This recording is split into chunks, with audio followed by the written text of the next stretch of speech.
Do fundo desta noite que persiste, a me envolver em breu, eterno e espesso, há um Deus, pois ele existe, por minha alma insubjugável agradeço.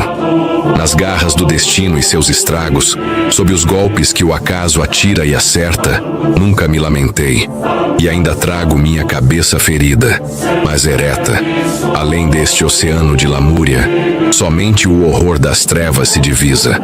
Porém o tempo, a consumir-se em fúria, não me amedronta, nem me martiriza. Por ser estreita a senda, eu não declino, nem por pesada a mão que o mundo espalma. Eu sou dono e senhor de meu destino. Eu sou o capitão de minha alma.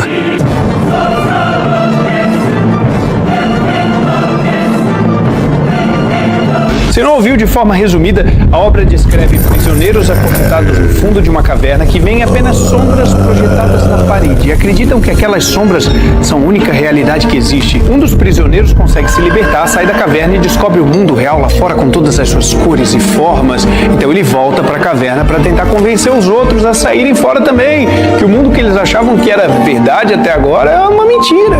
E o final da história do mito da caverna eu vou contar depois. Agora a gente vai falar do mito da caserna. Troca o V pelo S, caserna. V pelo S, caserna, já sei, você não sabe o que é caserna, né? Da infância pobre em São Paulo para a presidência da República, passando pela Academia das Agulhas Negras, pelo esculacho em Maria do Rosário e pela cusparada do João Willis com um cheiro estranho. Onde vive? O que come? Quais palavrões costuma usar? Jair Bolsonaro, o mito da caserna. Falei lá. Pro Brasil, acima de tudo, e por Deus, acima de todos, o meu voto é sim!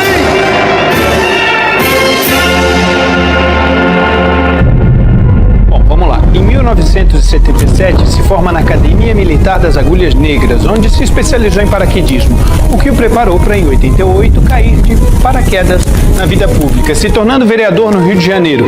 Quis o destino, o universo ou Mercúrio retrógrado, eu prefiro chamar de força divina, que ele continuasse caindo de paraquedas nos mais variados, inóspitos e bizarros episódios recentes da política brasileira que foram essenciais para sacudir o povo dentro da caverna e nos trazer até onde nós estamos hoje. Como no filme Quem Quer Ser um Milionário, onde um jovem indiano percebe que todas as merdas pelas quais ele passou durante a vida o prepararam exatamente para saber todas as respostas corretas de um programa que acontece lá, tipo o Show do Milhão. Esses episódios que Bolsonaro foi caindo de paraquedas durante a sua vida pública foram escancarando verdades que quem tá dentro da caverna, meu amigo, não consegue enxergar. Tipo enfrentando Maria do Rosário no épico Dá que eu te dou outra! Ele começou a escancarar que a tal sororidade de feministas como Maria do Rosário se esfarela diante de alguém que realmente quer punir quem faz mal para uma mulher. Nesse episódio específico, Bolsonaro defendia a redução da maioridade penal para que não saiam impunes monstros como Champinha, que estupram juntamente com outros 3 homens uma menina virgem de 16 anos por 5 dias seguidos. O menor de idade Champinha matou o casal de namorados Felipe Café e... repetidas vezes. E depois de quase a degollar com um facão, a esfaqueou mais 14 vezes, tirando a vida da adolescente. Maria do Rosário, adivinha só, defendia o Champinha. Ah, pobrezinho, tinha só 16 aninhos, ele não sabia o que estava fazendo, gente. Bolsonaro também caiu de paraquedas nessa entrevista aqui, olha aí. E daí que nós trabalhadores vamos ter esse cara preso na vida boa? E tem que se fuder, acabou! O problema é que milhões de pessoas viram e ouviram essas falas e concluíram, nossa, que cara maluco! E eu concordo totalmente com ele. E mais pessoas foram saindo da caverna. Bolsonaro foi o agente político mais importante para o estabelecimento de uma direita real inédita no Brasil nas 2 últimas décadas. As duras verdades de Bolsonaro pareceriam loucura se não viessem acompanhadas de um advento importantíssimo chamado Internet. A internet. Odiada pelo sistema, alvo dos fetiches autoritários de um grupo incapaz de competir com um implacável trator da verdade que só a liberdade de expressão plena pode proporcionar. A internet transformou o que até então era uma via de mão única. Se eu vi na Folha de São Paulo, na Veja ou no Jornal Nacional, é porque é verdade, meu. Em uma via de mão dupla. Vocês viram o que o Bonner falou ontem? Eu vi. Eu também. Eu achei estranho. Eu até pensei que pudesse não ser... O quê? Fala, desembucha. Pudesse não ser o quê? Que pudesse não ser verdade. Meu Deus, não acredito. Eu sei, eu só pensei, mas já passou. É claro que eu também achei. Eu também. Eu acho que era mentira também. Vocês não vão acreditar, porque eu queria ter essa conversa com vocês já faz muito tempo, galera. Eu não acredito, agora sim. Ainda bem que a gente conversou, porque senão, imagina, já tá tudo na ignorância, meu irmão. Meu Deus do céu, então quer dizer que nós quatro estávamos simplesmente pensando a mesma coisa e ninguém tinha coragem de falar pro outro, é sério? É isso mesmo, galera. A gente precisava realmente ter uma conversa muito séria, porque óbvio que o que tá acontecendo, não é mesmo? Então todo mundo pensou a mesma coisa e ninguém tava falando? Meu Deus, há quanto tempo será que a gente tá sendo enganado e não faz a mínima ideia de que isso estava acontecendo? A internet foi o veículo através do qual homens corajosos começaram a bagunçar o sistema. Paralelamente a Bolsonaro na política, o Olavo de Carvalho mostrava a direção da saída da caverna para uma legião de pensadores através do ensino. Em Cuba a mesma coisa. Quer dizer, o comunismo é igual no mundo inteiro, meu Deus do céu. Quando é que vocês vão entender isso aí? Enquanto o capitão despertava o povo, gente como eu e você que nem fazia ideia da caverna que havia à nossa volta. Bolsonaro foi uma espécie de Enéas 2.0, menos intelectual, mais desbocado. O choque de realidade que fez o brasileiro acordar assustado como uma vidraça da sala quebrando às 3 da madrugada, cujo susto é horrível, mas fez você notar que tinha um ladrão tentando entrar. E só a internet possibilitou isso. Enéas, apenas 2 décadas antes, justamente por não haver a via de mão dupla que só a internet é capaz de proporcionar, era apresentado pela grande mídia, na época da via de mão única, um excêntrico, um maluco que você não se atreveria a levá-lo a sério, não é mesmo? Bolsonaro mais internet / redes sociais igual a pane no sistema. O mito da caserna era o azarão, o cavalo correndo por fora, em meio ao maior escândalo de corrupção da história da humanidade, o Petrolão, impeachment da Dilma, Lava Jato a todo vapor, empreiteiras, empresários, doleiros. Bolsonaro surgia como exceção à merdalhança, citado inclusive por Fernandinho Beiramar. É uma pessoa que prega a pena de morte, mas também não tem rabo preso com ninguém. E mencionado também no outro oposto pelo ministro do STF, Joaquim Barbosa. De fato, essas reformas receberam o fundamental apoio dos parlamentares comprados pelo Partido dos Trabalhadores. Por outro lado, os líderes dos 4 partidos cujos principais parlamentares receberam recursos em espécie do PT orientaram as suas bancadas a aprovar o projeto que for encaminhado pelo governo. Somente o senhor Jair Bolsonaro, do PTB, votou contra a aprovação da referida lei. Barbosa, que presidiu o STF, depois de ter sido relator do mensalão que atingiu em cheio o Partido dos Trabalhadores, tendo sido ele o grande algoz do PT, e não sou eu que estou dizendo isso, mas a Folha de São Paulo, nessa matéria, Barbosa decidiu apoiar a candidatura de Lula em 22. Que engraçado. Parece até o Felipe Neto, que de repente mudou de ideia de forma tão enfática e inesperada. E a todos vocês que ainda acreditam no PT, que ainda postam mensagens de que é uma invenção da mídia, vai se fuder! Uma diferença grande entre você roubar dinheiro e você estar numa estrutura O Lula roubou muito. Barbosa, que estranhamente largou o maior cargo do judiciário brasileiro sem motivo aparente, pelo menos ele saiu do STF de carro, né? Um modo um pouco mais seguro que o seu ex-colega de Suprema Corte, Teori Zavascki, que saiu voando e acidentalmente não voltou mais. Que fatalidade, hein? O avião pode ter sido sabotado para que houvesse um acidente que causasse a morte do menino. Quem mesmo que assumiu o cargo do Teori depois da sua morte trágica? O Alexandre de Moraes, que alguns anos depois viria a ser o juiz, o promotor, a testemunha e a vítima no processo contra... Eu vou deixar você adivinhar essa... Jair Bolsonaro. Como uma legítima falha no sistema, o mito da caserna foi tratado como tal.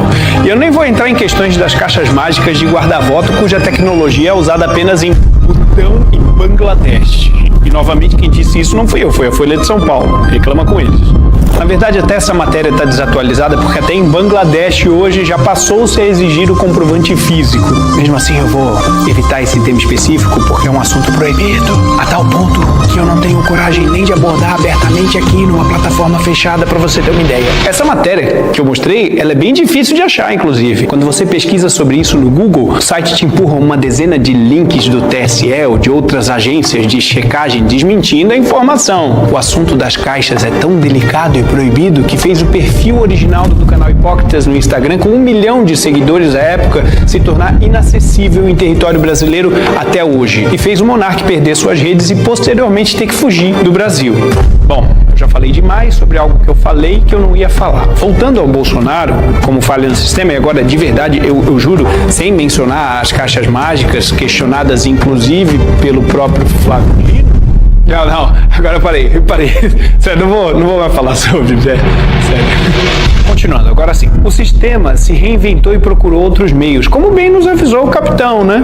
Não o Bolsonaro, aquele outro, o capitão Nascimento. O sistema se reorganiza, articula novos interesses. Exatamente isso. PT em crise, rejeição absurda, inclusive no meio artístico, né? Nas eleições de 2018, eles não tinham coragem de dizer que estavam apoiando um partido mergulhado em corrupção e escândalos. Então eles criaram a hashtag Ele Não.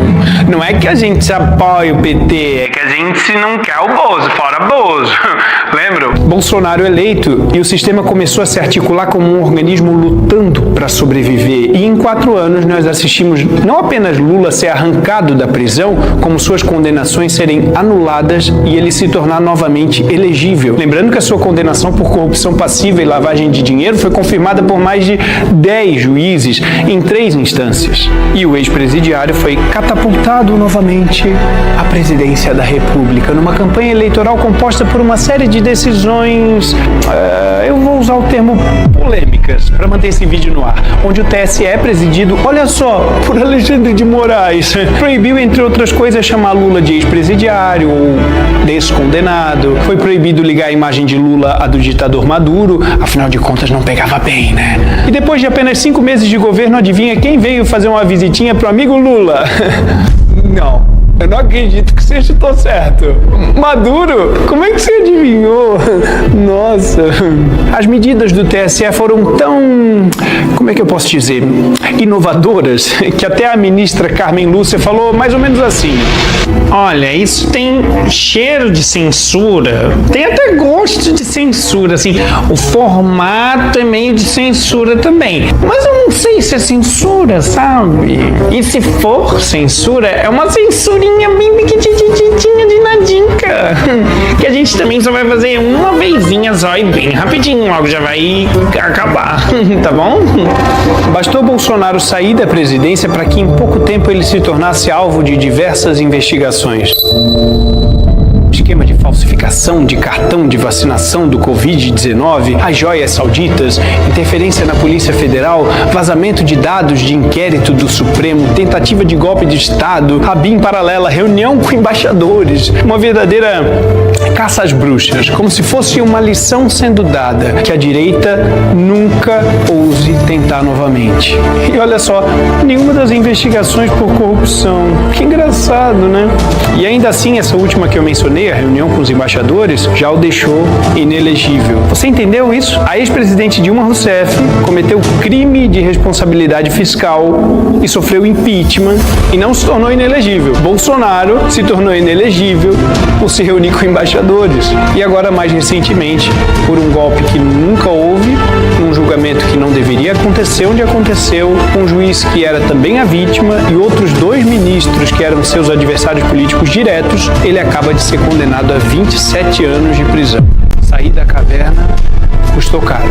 Em 10 anos saímos do impeachment da Dilma, PT arruinado por escândalos de corrupção, Lula preso, Petrolão exposto, Lava Jato com políticos, doleiros e donos de empreiteiras condenados, Palocci, Cabral, Odebrecht, Dirceu e Youssef, Bolsonaro surgindo como político reconhecidamente não envolvido em esquemas de corrupção, para 10 anos depois, Lava Jato completamente esfarelada, cada um dos condenados livres, inclusive o atual presidente Lula, nenhum deles mais preso por corrupção, e prisão mesmo ficou apenas para velhinhos golpistas sem armas e Bolsonaro pelo golpe fantasma. Lembram da história do mito da caverna de Platão, que eu falei que contaria o final depois? Então, o ex-prisioneiro, depois de conhecer a verdade, voltou para a caverna para avisar os outros. Só que muitos, ao invés de apenas verificarem o que ele dizia, preferiram zombar daquele homem. E aquele que tentou libertar os ignorantes, depois de todo o esforço, terminou ridicularizado por eles. O mito da caverna acabou. O fim da história foi escrito milênios atrás, mas a nossa história, a história do mito da caserna, ainda não chegou ao fim. A caverna da ignorância é cômoda e confortável para quem não saiu dela, mas é escura, fria e inóspita para quem já experimentou a luz da verdade. E por isso, a história inescapavelmente se repete com quem tenta levar luz na escuridão. Será exilado, ridicularizado, preso, esfaqueado ou até mesmo baleado. Mas a cada dia que passa, ainda que lentamente, a caverna está mais vazia, porque o que começou com poucas pessoas, agora são milhões. Somos milhões. Hoje, infelizmente, não tem como saber como será o fim da história de Bolsonaro, mas sabemos que o que Bolsonaro começou não terá fim. Os donos da caverna acreditam que tudo termina quando eles prendem, calam ou matam os que ousam falar sobre o que tem lá fora da caverna. O que eles não percebem, por exemplo, é que Jair, na sua busca às vezes cambaleante pela verdade, um sacrifício que traz inclusive sacrifícios no próprio corpo, conseguiu algo que nem foi intencional: conectar o coração do brasileiro com o próprio país, com a sua história, com a sua fé e com a sua pátria. E isso, como eu disse, não terá fim, porque pátria é passado, é presente, é futuro. E eu nem estou falando de política, eu estou falando de algo muito maior. Eu falo desse sentimento que agora cresce aí no seu peito enquanto você assiste esse vídeo. E isso se chama amor.